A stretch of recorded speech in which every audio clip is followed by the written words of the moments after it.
Omniscient Reader The Prophecy. Bayangin dunia yang tiba-tiba diserang bak malapetaka. Semua manusia dipaksa ikut permainan maut, harus menyelesaikan misi kalau pengen tetap hidup. Awal mula cerita datang dari seorang pria biasa bernama Kim Dokja. Dia suka banget baca novel, bahkan udah ngikutin satu novel favoritnya selama 10 tahun. Tapi dia nggak pernah puas sama jalan ceritanya, apalagi ending yang menurutnya jelek banget. Pernah suatu kali sepulang kerja, Dokja lagi nunggu kereta. Sambil nunggu dia ngirim kritik ke penulis novel itu. Intinya dia bilang kalau endingnya nggak memuaskan. Tiba-tiba penulis balas pesannya, kalau kamu nggak suka sama endingnya, coba bikin sendiri ending yang kamu mau. Jawaban itu kayak pembuka pintu ke mimpi buruk, karena setelah itu dunia benar-benar runtuh, semua hal yang ada di novel jadi kenyataan. Tiba-tiba muncullah makhluk aneh kayak goblin disebut Dokebi yang ngasih misi ke manusia. Di dalam kereta, Dokja lihat sendiri bagaimana Dokebi menunjukkan kekejamannya. Ada penumpang yang ribut langsung ditembak pakai laser dari matanya. Langsung mati di tempat, suasana langsung chaos. Lalu diumumin misi pertama, yaitu bunuh satu atau lebih organisme hidup. Orang-orang panik saling serang karena mikir organisme hidup itu manusia. Padahal organisme hidup bukan cuman manusia. Nah, dari sini Dokja yang udah baca novelnya sadar ada celah. Dia nemuin sarang semut kecil yang itu ternyata milik seorang anak kecil bernama Gilio. Dokja mencoba ngarahin orang-orang untuk membunuh semut itu aja biar semua bisa selamat. Tapi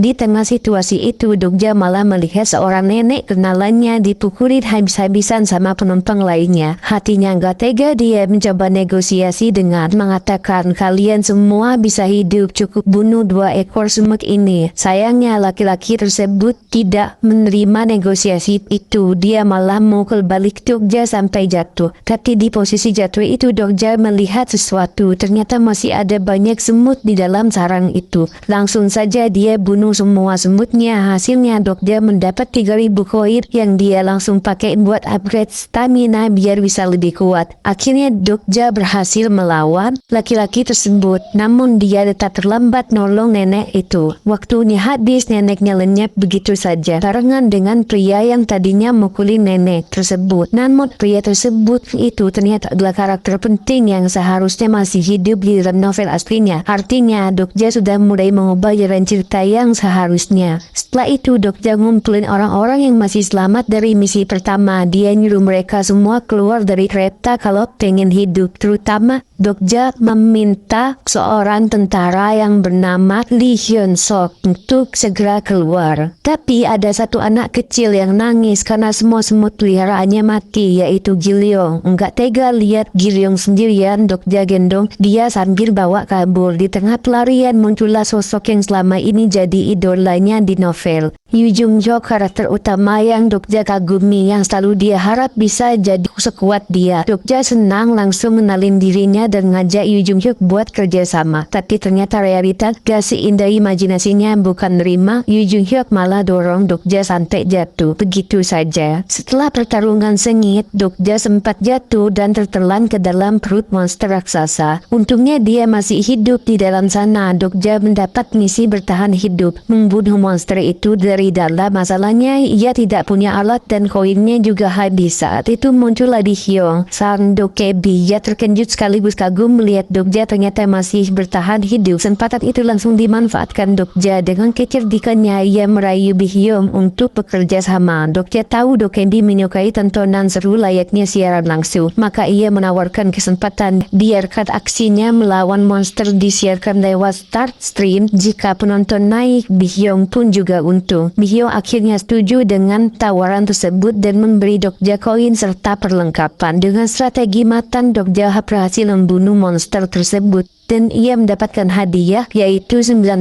koin. Keluar dari perut monster, Dokja menemukan seorang perempuan yang sekarat di toko serba ada yang bernama Jong Hwi-won. Ia pun menggendongnya di punggung sambil kabur dari kejaran monster lain. Namun di tengah pelarian ia dihadang oleh sekelompok orang yang ternyata memang berniat menyerang Hwi-won sebelumnya. Dokja melawan balik dan sekelompok itu tumbang di tangannya. Saat situasi memanas, muncullah seorang pria berjas hitam yaitu Chon Chon Il-ho, seorang anggota Kongres yang dikenal baik hati karena katanya selalu membujuk orang-orang berpangkat tinggi untuk berbagi koin dengan rakyat. Namun Dokja tahu betul kebaikan itu hanyalah topeng. Tak lama rumor tersebar Dokja dituduh menyimpan banyak koin tapi enggan berbagi. Warga yang termakan bujuk rayu anggota Kongres itu pun menekan Dokja agar menyerahkan koinnya. Padahal semua itu hanya siasat sang anggota Kongres Chon Il-ho untuk menguasai koin Dokja. Dengan tegas Dokja menolak, kalau kamu ingin koinku itu tidak akan terjadi. Kata-kata itu menohok tapi malah membuat warga salah paham. Mereka mengira Dokja egois. Di tengah kekacauan tersebut Dokja mengajukan tawaran cerdik. Ia mau berbagi asalkan misi menembus terowongan dan membasmi monster dilakukan olehnya. Jika berhasil koin otomatis masuk ke tangan Dokja. Chon Il-ho pun menyetujui karena yakin Dokja tidak akan mampu. Dalam ingatannya, Chon Il-ho bukanlah orang baik. Dia adalah manusia yang menjual dirinya sendiri ke konstelasi, bahkan sampai mengorbankan kemanusiaannya untuk menjadi monster demi kekuatan. Begitu kesepakatan dengan Chon Il-ho jadi, Dokja pun langsung mengajak teman-temannya ikut dalam misi. Buat Dokja untuk menyelamatkan nyawa penduduk bukan sekedar berbagi koin, karena cepat atau lambat koin itu bakal habis lagi. Yang mereka butuhkan bukan cuma berbagi tapi menemukan penyebab sebenarnya dari semua kekacauan ini. Namun Dokja ingat sesuatu dalam alur asli. Jong Ki-won seharusnya mati di awal, tapi berkat dirinya sejarah berubah. Itu membuatnya semakin yakin cerita ini ia bisa kendalikan. Pertarungan pun dimulai. Gilyong langsung bersiaga dengan kemampuannya memanggil berbagai macam serangga. Karena di dalam terowongan itu gelap, kali ini ia memanggil kunang-kunang untuk menerangi jalan. Tak butuh waktu lama, monster pun bermunculan. Hwi-won segera maju dan menyerang. Dari arah lain, Zahra juga sudah siap dengan kemampuannya mengeluarkan jaring-jaring seperti tali dari dalam tangannya untuk mengikat monster. Namun tiba-tiba seekor monster muncul dari arah belakang dan menyeret Zahra. Melihat itu, Dokja langsung sigap bergerak, diikuti oleh Hwi-won dan Lee Yun-so yang segera menyusul. Dokja mencoba melawan terlebih dahulu tapi ia malah terlempar keras. Melihat Dokja terjatuh, Lee Yun-so maju melindunginya. Sayangnya monster yang mereka hadapi mengaktifkan mode penjara ilusi. Orang-orang terjebak di dalamnya jadi tak berdaya. Pikirannya dikurung. Jung Hee-won hampir menjadi korban, tapi Dokja berhasil menepis ilusi darinya. Gilyong pun nyaris terjebak namun berhasil diselamatkan. Sayangnya Lee Hyun-sung sudah terlalu jauh masuk dalam jeratan ilusi. Dokja mencoba membangunkannya tapi gagal. Dengan cepat ia meminta bantuan Gilyong untuk memberikan energi murni White Star kepadanya. Begitu mendapatkannya, Dokja mengerahkan semua tenaga dalam satu serangan pamungkas. Penjara ilusi runtuh, monster pun tumbang. Semua orang selamat dan memperoleh hadiah masing-masing. Dokja sendiri mendapatkan senjata unik Broken Fate. Senjata ini kuat namun belum sempurna. Jika suatu hari ia memperoleh Ether Fate, barulah kekuatannya akan lengkap. Dalam perjalanan setelah kemenangan itu, seorang teman bertanya lirih, apakah ia bisa kembali ke dunia sebelum semua ini runtuh? Dokja tersenyum tipis lalu menjawab penuh keyakinan, bisa saat kita berhasil menyelesaikan misi ke-99. Mereka pun tercengang merasa tidak sanggup. Namun Dokja meyakinkan bahwa mereka bisa asalkan saling membantu, karena hanya Yoon Jung-hyuk sang pahlawan yang bisa benar-benar menyelesaikan misinya. Mereka harus melindunginya agar tidak mati. Setelah menyadari hal itu, semua pun berangkat menyelesaikan misi terakhir menghadapi monster terakhir Chon Il-ho. Saat Hwi-won hampir menghabisi Chon Il-ho, duduk memperingati bahwa bila misi ini terselesaikan, misi yang lebih sulit akan segera datang. Tepat pada saat itu Dokja teringat perkataan Yu Jung-hyo, kenapa manusia harus dihukum. Percakapan itu membuat Chon Il-ho punya celah untuk kabur. Waktu tersisa kurang dari 1 menit. Nyawa mereka hanya bisa dibeli dengan koin, tapi semua koin sudah habis. Mereka bertekad untuk membunuh Chon Il-ho, tapi ternyata ia memiliki perlindungan khusus. Tidak bisa dibunuh bila sudah masuk ke wilayahnya. Detik-detik terakhir sebelum waktu habis, tiba-tiba dari atap atau selokan muncul seorang yang langsung menghabisi Chon Il-ho. Misi utama pun selesai dan nyawa mereka terselamatkan. Orang itu adalah seorang gadis Lee Ji-hye. Misi demi misi semakin sulit. Kali ini penduduk harus berdiri di zona hijau yang disediakan, jika tidak mereka akan mati. Masalahnya jumlah zona hijau jauh lebih sedikit dari jumlah orangnya. Semua orang tuh berebut posisi, bahkan ada yang menjadikannya bisnis. Siapapun yang ingin dipastikan selamat harus membayar dengan koin. Dunia benar-benar kacau. Di sisi lain,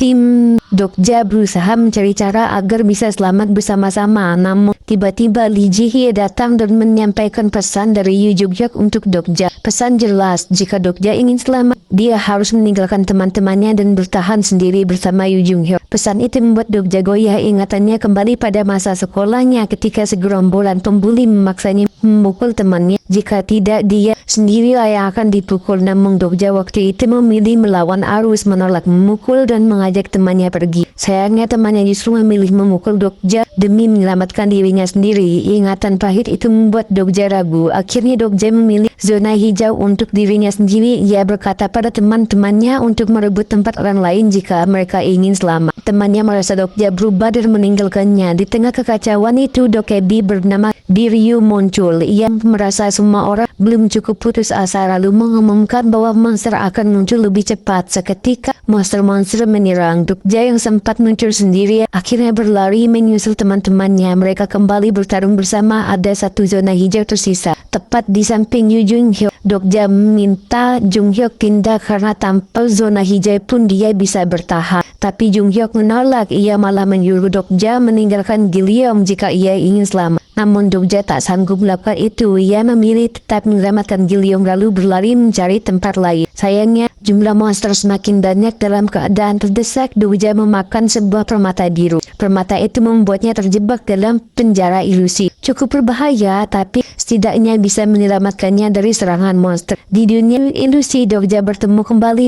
dengan Yu Jung-hyuk. Jung-hyuk berkata bahwa bertarung sendirian jauh lebih mudah. Saat Dokja sadar, ia sudah kembali bersama teman-temannya. Namun kali ini ia melihat Hyun-suk terluka. Mereka mulai membicarakan apa yang harus dilakukan setelahnya. Dokja menjelaskan bahwa misi terakhir akan memunculkan seekor naga api dan mereka harus melawannya. Namun sebelum misi terakhir dimulai, Biryu kembali datang. Kali ini ia memberikan misi jauh lebih sulit. Hanya ada satu zona hijau untuk 57 orang yang tersisa. Orang yang terpilih adalah seorang kakek yang kaya raya. Dokja mencoba mengajak Ji-hye bekerja sama, tapi Ji-hye menolak dan malah berniat merebut zona itu dan membunuh kakek tersebut. Dokja akhirnya menghampiri sang kakek. Ia menawarkan kerjasama dengan imbalan 100.000 koin. Karena sang kakek masih ragu, Dokja menghancurkan zona hijau itu sekaligus mentransfer 100.000 koinnya. Dokja berkata bahwa satu-satunya cara menghentikan malapetaka ini adalah dengan membunuh monster. Kakek itu pun akhirnya setuju bekerja sama. Pertarungan pun berlanjut hingga monster terakhir muncul. Yu Jung-hyuk melawan monster naga api, tapi ia terancam mati. Jika Jung-hyuk mati, dunia pun ikut hancur. Untuk mencegah itu, Dokja segera meminum ramuan stamina agar bisa menahan semburan dari naga api, lalu meminta sang